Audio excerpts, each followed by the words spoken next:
परचम लहराएगा इंशाअल्लाह।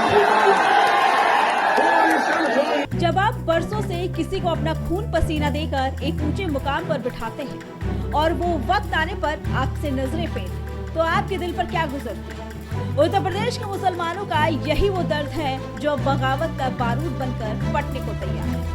उत्तर प्रदेश में 2027 का रण तैयार है और इस रणभूमि के एकमात्र महाबली हैं मुख्यमंत्री योगी आदित्यनाथ, जिनके नाम से ही यूपी के माफियाओं और दंगाइयों की पैर ढीले हो जाते हैं।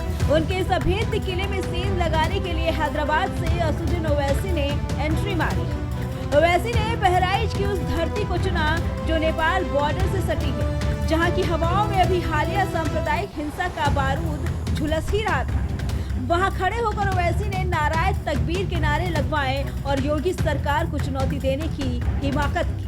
मैं आपसे वादा कर रहा हूँ कि इंशाअल्लाह ताला मटेरे में, बहरेच में और पूरे उत्तर प्रदेश में हम अपनी इत्तेहाद की ताकत पर पूरा गेम बदल देंगे।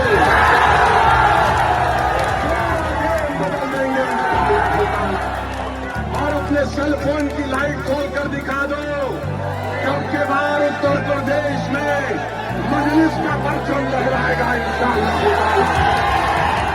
सेल फोन की लाइट खोल कर बता दो, सारे उत्तर प्रदेश और भारत को मालूम हो जाए कि बुलडोजर से नहीं डरने वाले,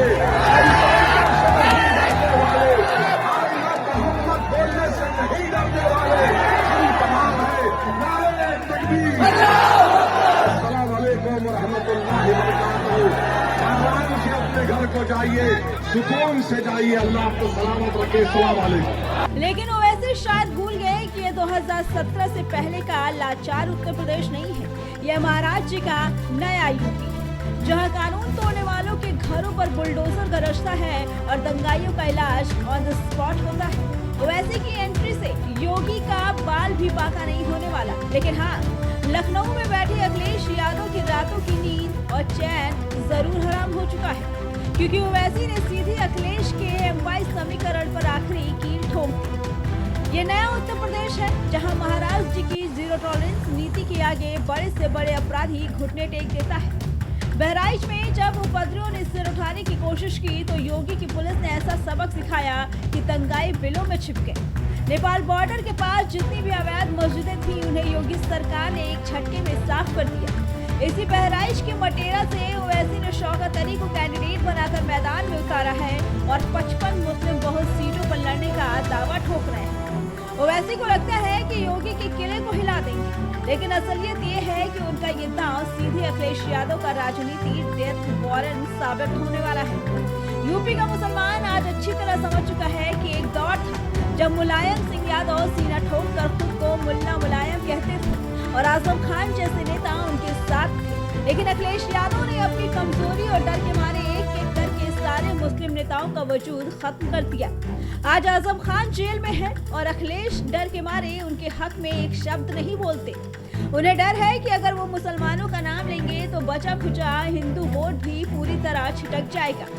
इसी कंफ्यूजन का फायदा ओवैसी उठा रहे हैं और मुसलमान अब खुलकर कह रहा है, जब हिंदुओं के पास योगी जैसा शेर नेता है तो हम इस डरपोक साइकिल पर क्यों बैठे, हम ओवैसी की पतंग थामेंगे। अखिलेश यादव की घबराहट का आलम ये है कि उन्होंने बंद कमरे में मुस्लिम सांसदों की क्लास लगाई और कहा, जाओ मुसलमानों को रोको वरना ओवैसी हमारा सूपड़ा साफ कर देगा। मायावती पहले ही रेस से बाहर है, कांग्रेस वेंटिलेटर पर है, ऐसे में मुसलमान अब अखिलेश को छोड़कर ओवैसी की तरफ भाग रहा है। तो बात ये है कि ओवैसी चाहे जितना जोर लगा ले, लेकिन योगी आदित्यनाथ का 80 बनाम 20 का चक्रव्यूह और मजबूत हो रहा है। ओवैसी की इस एंट्री से तुष्टीकरण की राजनीति करने वाले अखिलेश यादव 15 सीटों पर सिमटने की कगार पर आ गए।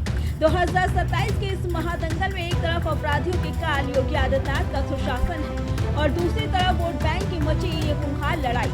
जनता सब देख रही है कि कौन राष्ट्रवाद के साथ खड़ा है और कौन सिर्फ तुष्टीकरण के भरोसे पर। इसके बारे में आपका क्या कहना है, हमें कमेंट करके जरूर बताइए। Bureau report, prime TV.